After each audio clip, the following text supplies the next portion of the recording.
Students, आज की class का हमारा टॉपिक है complement of a set.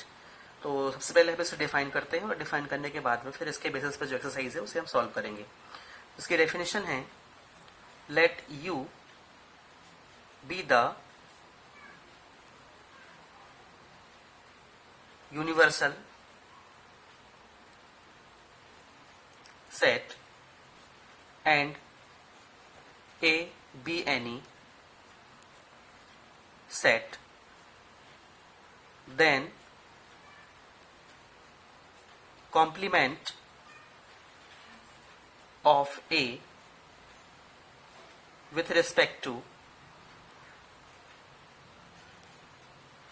U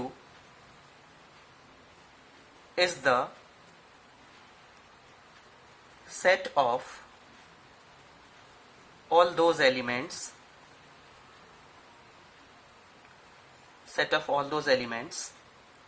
of U which are not in A, and it is denoted by A dash। Means U जो है वो हमारा क्या है, यूनिवर्सल सेट है, और एक सेट हमने अलग से कंसिडर किया है A। तो जब हम A का कॉम्प्लीमेंट फाइंड करेंगे, मीन्स यहाँ पर हम कह सकते हैं कि वो सारे एलिमेंट्स जो A में हैं उनको छोड़कर जो rest elements which are belongs to U वो क्या कहलाएंगे, हमारे कॉम्प्लीमेंट कहलाएंगे। Therefore A dash is equal to X such that X belongs to U and X not belongs to A। Means वो एलिमेंट्स जो X में बिलोंग करते हैं, जो U में बिलोंग कर रहे हैं लेकिन A में नहीं है, उनको हम क्या बोलेंगे, A dash, means complement of A बोलेंगे। The Venn diagram for complement is given as follows। Means जो हम डायग्राम बनाएंगे यहाँ पर कॉम्प्लीमेंट ऑफ अ सेट के लिए, तो उसे हम इस तरीके से रिप्रेजेंट कर सकते हैं। ये जो होल पोर्शन है वो क्या है, हमारा यूनिवर्सल है, इसको हमने U लिया है। एंड सपोज एक सेट हमने लिया है यहाँ पर A, ये क्या है, हमारा A है। देन ये जो पोर्शन होगा हमारा एक्सेप्ट A, मीन्स A को छोड़कर जो रेस्ट पार्ट है वो क्या कहलाएगा, इसका कॉम्प्लीमेंट कहलाएगा। तो यहाँ पर ये पूरा पोर्शन क्या हो जाएगा, सेलेक्ट हो जाएगा, और इसको हम क्या बोलेंगे, A डैश। मीन्स ये जो पोर्शन है वो किसको रिप्रेजेंट करेगा, यहाँ पर A डैश को। मीन्स A को छोड़कर बाकी के जो एलिमेंट्स है वो क्या रिप्रेजेंट करेगा, यहाँ पर A डैश को। एक एग्जाम्पल ले रहे हैं हम यहाँ पर। एग्जाम्पल में है, एक हमने यूनिवर्सल लिया है U is equal to 1 2 3 4 5 6 7 8 and 9, और A में हमने लिया है A इज इक्वल टू, हमारे पास में एक सेट है 2 4 6 8। हमें निकालना है A डैश। तो A डैश मीन्स जो A में एलिमेंट दिए हुए हैं उन सबको छोड़कर बाकी के जो एलिमेंट्स होंगे वो क्या कहलाएंगे, यहाँ पर A डैश कहलाएंगे। तो इसमें हम लेते हैं A डैश में, जैसे 2 यहाँ पर है तो इसको हम स्किप करेंगे तो क्या मिलेगा हमें, ये मिलेगा 1 3 5 7 एंड 9। हम ऐसे ही बोल सकते हैं कि जो A है वो क्या है, सेट ऑफ इवन नंबर है। तो जो A डैश होगा वो क्या होगा, सेट ऑफ ऑड नंबर होगा। मीन्स जो A है उसको छोड़कर बाकी के जो एलिमेंट्स हैं वो किस में लिखे जाएंगे, आपके A डैश में लिखे जाएंगे। इसके कुछ लॉ हैं कॉम्प्लीमेंट ऑफ सेट के, वो हम आगे डिस्क्राइब करते हैं। हेडिंग है हमारा laws on complement of a set. इसमें इसका फर्स्ट लॉ है इन्वोल्यूशन। इन्वोल्यूशन लॉ, इसमें क्या होता है, A dash and whole dash is equal to क्या मिलेगा हमको, यहाँ पर A मिलेगा। एग्जाम्पल हम ले सकते हैं, ये A डैश है, इसका हमने फिर से जब डैश निकालेंगे तो इसका मतलब क्या है कि इनको छोड़कर बाकी के एलिमेंट्स और फिर से जब हम इनका डैश निकालेंगे तो हमें क्या मिलेगा, ए मिलेगा। इसको अपन एग्जाम्पल से ले सकते हैं। सपोज यही हमारा एग्जाम्पल है, एक एग्जाम्पल हम ले रहे हैं यहाँ पर। एग्जाम्पल में यू हमारे पास में दिया हुआ है 1 2 3 4 5 और यहाँ से हमने क्या निकाला इसका, सपोज ए डैश निकाला। तो या फिर पहले आप ए यहाँ पे डिफाइन कर लो। तो ए में हमने डिफाइन किया है 1 3 एंड 5। तो ये हमारा ए है और जब यहाँ से हम ए डैश निकालेंगे तो ए डैश मीन्स क्या होगा, इनको छोड़कर मीन्स 1 3 5 को छोड़कर जो एलिमेंट्स होंगे वो किस में लिखे जाएंगे, आपके ए डैश में, मतलब 2 एंड 4। और फिर जब हम ए डैश का फिर से ए डैश निकालेंगे तो ए डैश और इसका whole dash is equal to क्या होगा, यहाँ पे इसका अपन होल डैश निकाल रहे हैं तो ये हो जाएगा इनको छोड़कर बाकी के एलिमेंट्स। तो क्या आएगा, बाकी के एलिमेंट्स में 1 3 5 आएगा, 1 3 एंड 5 और ये किसको इंडिकेट करता है, अपना ए को इंडिकेट करता है। तो इस तरीके से यहाँ पर वेरीफाई भी हो जाता है कि जो हमारा इन्वोल्यूशन लॉ है वो क्या होता है, ए डैश और उसका whole dash is equal to A. आगे दूसरा इसका लॉ है, इसका सेकेंड लॉ है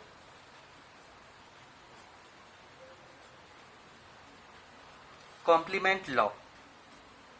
कॉम्प्लीमेंट लॉ में फर्स्ट हमारा है A union A dash is equal to U. Second इसका है A intersection A dash is equal to 5। Third law है इसका 5 dash is equal to U and fourth है U dash is equal to 5। तो इसके ये चार जो है वो क्या है, कॉम्प्लीमेंट लॉ बनते हैं। आगे हम इसको भी इम्प्लीमेंट करेंगे जब हम एक्सरसाइज सॉल्व करेंगे तो उसमें ये सब हम इसको यूज करेंगे। थर्ड हमारे पास में है जी मॉर्गन्स लॉ।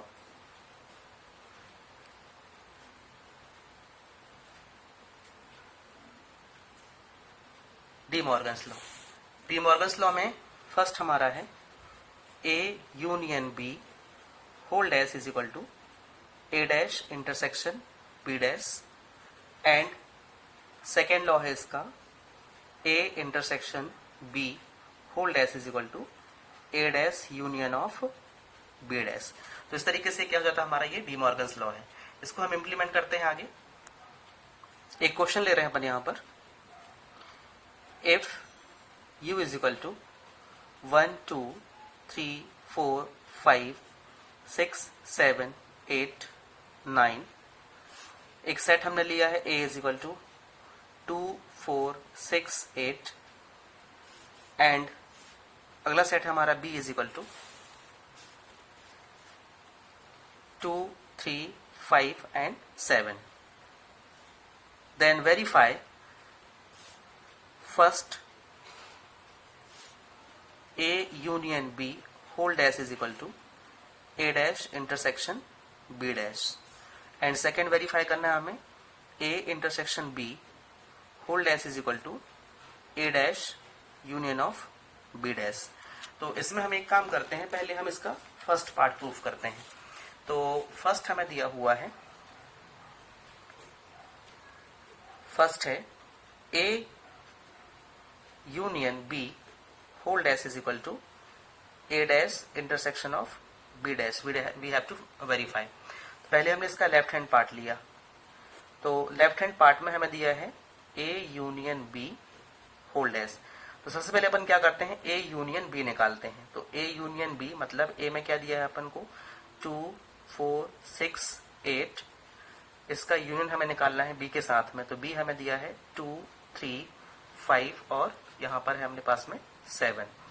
इन दोनों को जब हम कंबाइन करेंगे तो हमें मिलेगा यहाँ से 2 3 4 5 6 7 और 8। क्लियर। a यूनियन b हमें मिला, इसको अपन बोल रहे हैं क्या, a यूनियन b। इसकी वैल्यू क्या मिली हमें 2 3 4 5 6 7 एंड 8। अब यहां से हमें इसका डैश निकालना, तो डैश हमेशा किससे निकलता है, अपना यूनिवर्सल से निकलता है। तो यूनिवर्सल हमारे पास में 1 से लेकर 9 तक नंबर दिए हुए हैं, ये हम देख सकते हैं यहाँ पर क्वेश्चन में हमें गिवन है 1 2 3 4 5 6 7 8 9। तो यहाँ पे क्या होगा, जब हम इसका डैश निकालेंगे, डैश मीन्स इसका कॉम्प्लीमेंट फाइंड करेंगे, तो कॉम्प्लीमेंट में हम लिखेंगे a union b whole dash is equal to, जो रेस्ट एलिमेंट है मतलब इनको छोड़कर बाकी के जो एलिमेंट्स हैं वो किस में लिखे जाएंगे, आपके a यूनियन b के होल डैश में। तो एक तो हमारा 1 है और 1 के बाद में 9 है, तो इसको हमने दिया इक्वेशन नंबर 1, मतलब ये हमारा लेफ्ट हैंड पार्ट हुआ। अब सेम हमें क्या निकालना है, इसका राइट हैंड पार्ट निकालना है। राइट हैंड पार्ट में हमारे पास में है a dash intersection B dash. तो सिंस यहाँ पर जो यूनिवर्सल है वो हमारे पास में कितना दिया है, 1 2 से लेकर कहाँ तक एलिमेंट्स हमारे पास में 9 तक एलिमेंट है। और ए हमें गिवन है, कितना है ए हमारे पास में, क्वेश्चन में ही दिया हुआ है 2 4 6 और 8। एंड जो बी है वो गिवन है हमें 2 3 5 एंड 7। तो पहले हम क्या करते हैं, यहाँ से ए डैश निकालते हैं। तो जब हम इससे ए डैश फाइंड करेंगे तो ए डैश हमें मिलेगा, ए डैश मतलब इन एलिमेंट्स को छोड़कर बाकी के जो एलिमेंट्स हैं वो किस में आएंगे, हमारे ए डैश में आएंगे। तो ये मिलेगा हमें 1 3 5 7 एंड 9। ये किसमें मिलेगा हमें, ए डैश में। सेम यहाँ से जब अपन बी डैश निकालेंगे तो बी डैश में हमें मिलेगा 2 3 5 7 को छोड़कर बाकी के जो एलिमेंट्स हैं वो किसमें आएंगे, आपके बी डैश में। तो 1 4 6 8 और 9 ये किसमें मिलेंगे हमें, बी डैश में। अब हमें निकालना है now A dash intersection of B dash, मतलब ए डैश और बी डैश में दोनों में कॉमन एलिमेंट। तो जो कॉमन एलिमेंट है वो हम यहाँ पर लिखते हैं। तो कॉमन एलिमेंट में एक हमारा 1 कॉमन है, यहाँ से तो हमने ये लिखा 1 कॉमा, अगला एलिमेंट हमारा 9 है, तो ये क्या हो गया 1 9। हेंस वी कैन से, जो हमने प्रूफ करना था उसमें है left hand side is equal to right hand side, मतलब ये क्या हो जाता है, यहाँ से प्रूफ हो जाता है। इसका सेकेंड पार्ट हम प्रूफ करते हैं। सेकेंड पार्ट में हमें दिया हुआ है ए इंटरसेक्शन बी का whole dash is equal to A dash union of B dash. चलिए हमारे पास में पहले जो u दिया है वो हम लिखते हैं यहाँ पर। तो u है हमारे पास में 1 2 3 से लेकर कहाँ तक एलिमेंट्स है, 9 तक एलिमेंट दिए हैं। a हमारे पास में दिया हुआ है 2 4 6 8 एंड जो b है वो है हमारे पास में 2 3 5 एंड 7। अब हम क्या करते हैं, यहाँ पर पहले a इंटरसेक्शन b फाइंड करते हैं। तो a इंटरसेक्शन b मतलब a और b में जो कॉमन एलिमेंट है वो हम यहाँ पर लिखते हैं। तो a इंटरसेक्शन b में हमें क्या मिल रहा है, 2, सिर्फ 2 मिल रहा है यहाँ पे आई थिंक, है ना। तो 2 जो है वो क्या है इसका कॉमन एलिमेंट। तो a इंटरसेक्शन b में क्या मिलेगा आपको, 2 मिलेगा। देन a इंटरसेक्शन b का होल डैश मतलब 2 को छोड़कर बाकी के जो एलिमेंट्स है यूनिवर्सल के वो हम यहाँ पे लिखेंगे। तो a इंटरसेक्शन b का होल डैश जो है वो मिलेगा हमें 1 2 स्किप होगा 3 4 5 6 7 8 एंड 9। ये मिला हमें a dash intersection b dash. इसके बाद में a डैश हमने पहले भी निकाला है। a डैश हमारे पास में एलिमेंट दिए हुए हैं a डैश में 1 3 5 7 9 और b डैश हमारे पास में एलिमेंट है 1 4 6 8 एंड 9। अब हमें क्या करना है, a dash union b dash निकालना है। तो a dash union of b dash, तो जब हम a dash union of b dash निकालेंगे तो ये मिलेगा हमें यहाँ से a dash union b dash में हमें मिलेगा 1 3 4 5 6 7 8 और 9। तो यहाँ पर हम कह सकते हैं कि ये जो हमारा इसको हम चाहे तो a इंटरसेक्शन b डैश जो निकला हुआ उसको हमने इक्वेशन नंबर 1 दे दिया है और इसे हम बोल सकते हैं ये हमारा क्या था, लेफ्ट हैंड पार्ट हमने पहले लिया है, लेफ्ट हैंड पार्ट। और अब ये जो हमने हमारा निकला हुआ वो क्या है, हमारा राइट हैंड पार्ट है। तो इसको दिया हमने इक्वेशन नंबर 2। तो फ्रॉम फर्स्ट एंड सेकेंड जो आपका लेफ्ट हैंड पार्ट है वो किसके इक्वल में है, आपका राइट हैंड पार्ट के। तो इस तरीके से क्या होता है, ये प्रूफ हो जाता है यहाँ पर। नेक्स्ट हमारे पास में कॉम्प्लीमेंट लॉ का वेरिफिकेशन, जो अभी हमने लॉ वहां पर एक्सप्लेन किया था उसको अपन यहाँ पे वेरीफाई करते हैं। तो इसके वेरिफिकेशन में जैसे फर्स्ट हमें दिया है a union a dash is equal to u, मतलब सबसे पहले हम यहाँ पे क्या करते हैं, एक सेट ले रहे हैं जिसको अपन बोलते हैं यहाँ पर यूनिवर्सल सेट। तो u इज इक्वल टू हमने लिया सपोज 1 2 3 से लेकर कहाँ तक, हमने 10 तक एलिमेंट्स लिए हुए हैं। यहाँ पर 1 से लेकर 10 तक हमने यहाँ पर एलिमेंट लिया है। एक सेट हम ले रहे हैं, फर्स्ट हमें प्रूफ करना है a union a dash is equal to u। तो हमने लिखा let a is equal to 1 2 3 4 5। हमने a में क्या लिया है, 1 2 3 4 5 लिया है। देन इसके अकॉर्डिंग जब हम यहाँ से a डैश निकालेंगे तो a डैश क्या मिलेगा हमें, 6 7 8 9 और 10। मीन्स इन एलिमेंट्स को छोड़कर बाकी के जो एलिमेंट्स हैं किस में लिखे जाएंगे, आपके a डैश में। तो 6 7 8 9 और 10। देन इनका हमें क्या निकालना है, यूनियन। तो a union a dash is equal to क्या मिलेगा यहाँ पर, 1 2 3 से लेकर कहाँ तक, 10 तक एलिमेंट्स मिलेंगे। और ये जो पूरे एलिमेंट्स है वो किसको यहाँ पर शो करते हैं, यूनिवर्सल को। तो जो फर्स्ट है वो हमारा क्या हो जाता है, यहाँ पर प्रूफ हो जाता है। यहाँ पर हम इसको लिखते हैं प्रूफ्ड, मतलब a union a dash is equal to u, ये हमारा प्रूफ हो गया।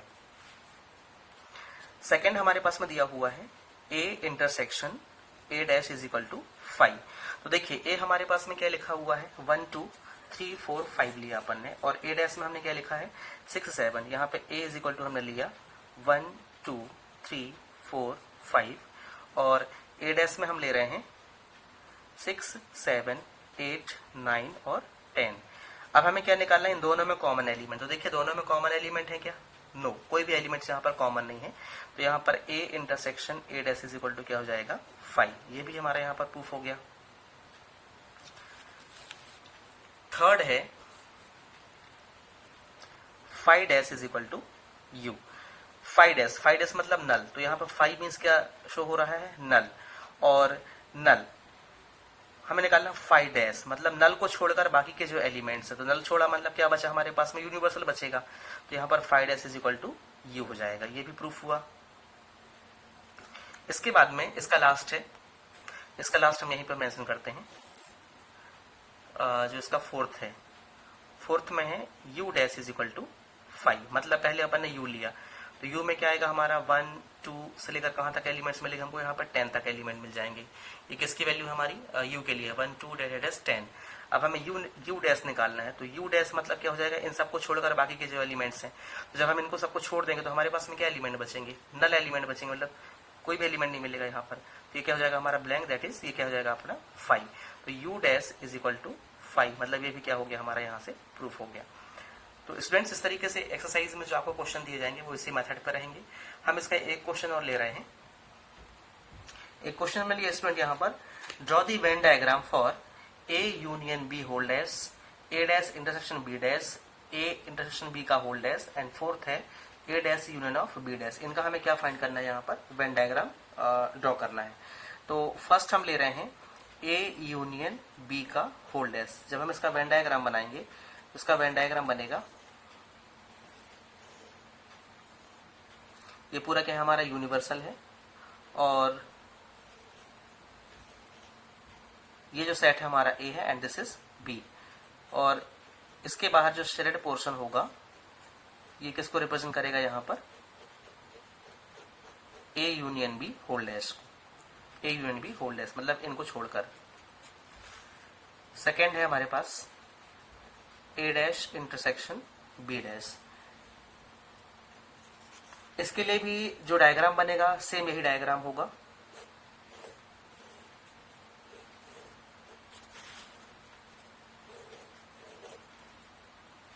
ये आपका होगा ए, ये होगा आपका बी, और बाकी जो सेलेक्ट पोर्शन है वो क्या कहलाएगा? ये आपका यू होगा। ये हो जाएगा आपका A dash intersection of B dash. इसे वेरीफाई है ये आपका, अभी अपन ने इसको शो भी किया है। मीन्स जो दोनों डायग्राम होंगे वो क्या होंगे? सेम होंगे। ये डिमॉर्गन्स लॉ है वैसे भी। A union B whole dash is equal to A dash intersection B dash. मतलब आप ए यूनियन बी डैश को A dash intersection B dash भी ले सकते हैं, या इसको आप इस फॉर्म में भी आप रिप्रेजेंट कर सकते हैं इस तरीके से। ए यूनियन बी का होल्ड डैश, यहाँ पे ए डैश इंटरसेक्शन बी डैश, ये दोनों क्या है? एक ही है। थर्ड है हमारे पास में A intersection B whole dash. इसके लिए डायग्राम बनेगा आपका, ये ए है और ये बी है। इसमें ये जो कॉमन पार्ट है इसका, उसको छोड़कर बाकी के जो एलिमेंट, बाकी का जो एरिया है वो क्या होगा? यहाँ पर शेड रहेगा। और ये पूरा क्या है आपका? यूनिवर्सल है। तो इस तरीके से ये पोर्शन छूटेगा इसका, किसके लिए? ए इंटरसेक्शन बी का होल्ड डैश के लिए। इसका फोर्थ पार्ट हम करते हैं। तो फोर्थ में हमारे पास में है A dash union of B dash. ये दोनों भी क्या है? आपस में सेम है। मतलब ए इंटरसेक्शन बी का होल्ड डैश क्या होता है? A dash union of B dash होता है। तो इसके लिए जो डायग्राम बनेगा सेम जो अभी हमने ड्रॉ किया है वो वैसे ही डायग्राम रहेगा इसका भी। तो ये होगा आपका, ये ए है और ये बी है। ये जो इनका कॉमन पार्ट है इसको छोड़कर बाकी का जो एरिया साइडेड रीजन है वो किसको रिप्रेजेंट करेगा? यहाँ पर A dash union of B dash को। तो स्टूडेंट्स इस तरीके से जो आज का टॉपिक था वो मैंने कंप्लीट कर दिया है। और नेक्स्ट क्लास में जो है वो इंटरसेक्शन और यूनियन के बेसिस पे जो हमारी वर्ड प्रॉब्लम्स होंगी, practical problems on union and intersection of two sets and कुछ इंपॉर्टेंट फॉर्मुलेज हैं वो हम नेक्स्ट क्लास में इसको करते हैं। और जो भी कंटेंट्स आपको दिए गए हैं तो इसको आप कॉपी में नोट करिए, क्योंकि नेक्स्ट क्लास में चैप्टर हमारा फिनिश हो जाएगा। एंड देन इसके बाद you have to send me PDF file, जो भी आपने बनाया होगा उसको आप PDF फाइल में कन्वर्ट करके मुझे भेजेंगे। जिसे मुझे चेक करना है। चलिए मिलते हैं हम नेक्स्ट क्लास में। Thank you.